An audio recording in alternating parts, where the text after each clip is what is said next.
Fala pessoal, tudo bem com vocês? Pogba é mais um da França, fica fora da Copa do Mundo.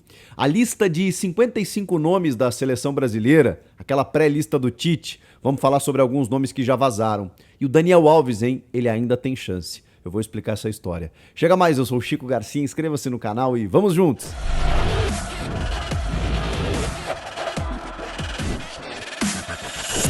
Falar de Copa do Mundo, né? Já estamos no mês do Mundial do Catar. Inscreva-se no canal para você receber a notificação. A gente vai ter conteúdos diários aqui, pré-Copa do Mundo e durante, então nem se fala. Sejam todos muito bem-vindos. Olha só, o francês Pogba, de 29 anos, jogador da Juventus, que nem estreou ainda pela Juventus, né? Saiu do Manchester United, foi para lá nessa temporada, se recuperava de uma lesão no joelho direito, mas teve uma sobrecarga muscular, acabou não conseguindo se recuperar a tempo da Copa do Mundo. Ele vai precisar de mais algumas semanas para se recuperar, então, conforme informações divulgadas, inclusive pela Juventus, o Pogba não conseguirá defender a seleção francesa na Copa do Mundo. Isso é uma grande notícia ruim, né, para os franceses, porque eles já tiveram o problema com a perda do Kanté. O N'Golo Kanté, jogador do Chelsea, que também não estará no Mundial. Dois jogadores ali que, enfim, jogam no mesmo setor.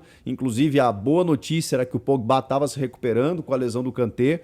Agora os dois confirmados aí fora da Copa do Mundo. A seleção francesa, vocês sabem, né? É uma das favoritas, candidatas para a Copa do Mundo. E perder o Pogba realmente é uma notícia muito ruim. Ele só volta aos gramados em 2023. Falando ainda sobre a seleção francesa, o goleiro do Milan, né, o Maignan, ele tá com uma lesão na panturrilha. O Lloris é titular, né, mas enfim, o Maignan tem feito uma grande temporada, tem feito grandes jogos, ele ainda é dúvida também para essa seleção. Dia 9 de novembro, o Didier Deschamps, ex-zagueiro campeão do mundo lá em 1998 com a França, vai anunciar a sua lista oficial de jogadores da França e a gente vai monitorar porque trata-se de um possível adversário nessa Copa do Mundo. Agora, falando sobre a seleção brasileira, o técnico Tite enviou há alguns dias para a FIFA, como protocolo, uma pré-lista de 55 nomes em que ele precisava enviar para a Federação Máxima do Futebol, por conta da disputa do Mundial do Catar, né? Dependendo da sua lista oficial, que vai ser divulgada no dia 7 de novembro, se ele precisar fazer alguma alteração, ele tem esses jogadores que foram amplamente monitorados pela comissão técnica do Tite. Alguns nomes vazaram. Por que alguns nomes apenas? Algumas federações divulgaram essa lista de forma tranquila. O Tite queria divulgar exatamente para motivar esses atletas. O César Sampaio, Juninho Paulista, a sua comissão técnica, os seus pares, e o Tite divide muito isso, né? Ele não toma decisões sozinho, de forma arbitrária, foram contra essa divulgação. Só que os clubes, eles são informados, exatamente para, enfim, para daqui a pouco estabelecer um cronograma. Tem muitos jogadores de alguns clubes que não tem mais nada a disputar na temporada, então o jogador sabe que tem uma possibilidade de ir para a Copa do Mundo, ele muda todo o seu dia a dia, treinamento e tudo mais. Outros já encaminham a possibilidade de férias, então é interessante, né, o jogador saber que ele pode ser chamado para disputar uma Copa do Mundo a qualquer momento. Alguns já foram chamados pelo Tite, que a gente já sabia que estariam nessa lista de forma prévia. Outros não foram chamados nesse ciclo, e aí pode surpreender muita gente, mas a gente está falando de uma lista de 55 nomes, é muita gente. A lista já aumentou de 23 para 26, então é mais do que o dobro. É uma segunda lista em que jogadores que daqui a pouco não foram observados estão ali como uma possível alternativa em caso de uma lesão, em caso de alguma necessidade que o Tite venha a ter para poder chamar algum outro atleta. O que a gente conseguiu descobrir nos últimos dias, como eu disse, justamente foram informações que vieram através dos clubes. O Flamengo, por exemplo, tem muitos jogadores dessa pré-lista e a gente nem sabe se todos eles foram revelados. Por exemplo, o Pedro e o Everton Ribeiro, que foram chamados na última convocação, que provavelmente estão garantidos no Mundial, é óbvio que eles estão nessa pré-lista. Agora, o Gabigol também está. nessa pré-lista, que a gente não sabe se indicará que o Gabigol estará na lista definitiva. O Gabigol não vinha sendo chamado pelo Tite, mas é um jogador extremamente decisivo, né? Fez gol na final da Libertadores, faz uma temporada muito boa também, e é um jogador que também já foi chamado outras vezes. É que, como a gente sabe que a concorrência no ataque é muito grande, eu acho muito difícil que ele leve Pedro e Gabigol. Porém, ele tá nessa lista. O Felipe Luiz, que é um jogador que foi na última Copa do Mundo, que já está numa idade avançada, mas foi chamado recentemente na CBF, juntamente de outros atletas que estiveram em 2018 também, para que o Tite pudesse ouvir desses jogadores a experiência do Mundial, para poder passar essa experiência para os atletas no grupo atual. O que isso significa? O Tite está muito preocupado, ou pelo menos está dando uma atenção para a questão mental dos atletas. A gente sabe da pressão, são muitos jogadores jovens, protagonistas, e o Felipe Luiz foi um dos caras chamados pelo Tite para ser ouvido. Eu acho isso muito bacana, cara. O Tite está subindo muito a régua. Qualquer outro sucessor, qualquer substituto para o Tite vai ter que trabalhar muito, porque, como disse o César Sampaio certa vez para mim, ele despacha todo dia. Ele trabalha todos os dias, não é um trabalho eventual a cada 4 meses. Ele tem um cronograma a ser seguido, ele e a sua comissão, com metas estabelecidas de segunda a sexta-feira, gente. Fora o quanto eles viajam, e eu já vou falar sobre uma outra missão da comissão técnica do Tite, que diz respeito a um jogador específico. Mas, com relação aos nomes vazados, né? Vamos seguir. O Felipe Luiz é um cara de confiança, mas acredito que ele só vá realmente numa eventualidade. O Santos, o goleiro, não deixa de ser uma novidade também. É um jogador que, enfim, né, seleção olímpica, e a gente sabe o quanto ele tem feito uma temporada incrível, né? O ex-Atlético Paranaense, hoje o goleiro do Flamengo. E outros 2 nomes foram revelados hoje.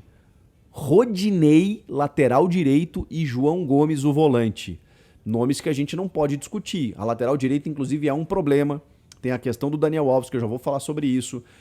Ele improvisou da última vez o Éder Militão, levando apenas o Danilo. O Emerson Royal não foi mais chamado. O Fagner, enfim, que foi chamado em 2018, por exemplo, e que vinha fazendo boas temporadas, esse ano ele foi muito mal. O Marcos Rocha já é um jogador que está numa outra fase da carreira. Enfim, tem uma lacuna aí a ser preenchida. Tem uma lacuna. E o Rodinei está nessa pré-lista, juntamente do João Gomes. Então, 1, 2, 3, 4, 5, 6, 7 jogadores do Flamengo estão nessa pré-lista. Outros 2, zagueiro Nino e volante André do Fluminense. Incontestáveis também. Jogadores que fazem uma ótima temporada e correspondem aí nesse bom time montado pelo Fernando Diniz. Léo Ortiz, zagueiro do Bragantino. A zaga é outro problema, né? Na última convocação, inclusive, o Tite chamou o Bremer, da Juventus, e o Ibáñez, da Roma, jogadores jovens que nunca tinham sido chamados para serem testados, porque realmente, como é que o Tite vai fazer? Ele tem o Marquinhos e o Thiago Silva, e me parece que não tem um outro, a não ser o Militão, que possa fazer essa função. Por isso que parece que tem mais uma vaga. E o Léo Ortiz foi chamado em alguns momentos. É que a temporada do Bragantino realmente não foi muito boa, mas o Léo Ortiz está nessa pré-lista. Luiz Henrique, 21 anos, atacante ex-Flu, que está no Betis da Espanha. Ele está fazendo uma boa temporada lá e nunca foi chamado pelo Tite, olha que curioso. E é um jogador de lado, mais um dos tantos, né? Só que ele já tem tantas opções, Martinelli, o Gabriel Jesus, que não faz mais a de 9, mas enfim, tem feito no Arsenal de vez em quando. Ele tem o Antony, ele tem o Vinícius Júnior, ele tem o Rodrigo, ele tem muitos jogadores para essa característica do Luiz Henrique, de qualquer forma está na pré-lista. E o Pedro Raul, centroavante do Goiás, vice-artilheiro da competição com 18 gols, que realmente tem chamado a atenção, 25 anos, e que tem uma característica muito parecida com a do Pedro. Me parece ser uma alternativa clara em caso de uma lesão, que a gente nunca espera, em caso de uma impossibilidade do Pedro poder ir para o Mundial, o Pedro Raul está nessa pré-lista também. Para a gente fechar, o Daniel Alves ainda tem chance de ir para a Copa do Mundo, né? Falei sobre a missão da comissão técnica do Tite. Olha que curioso.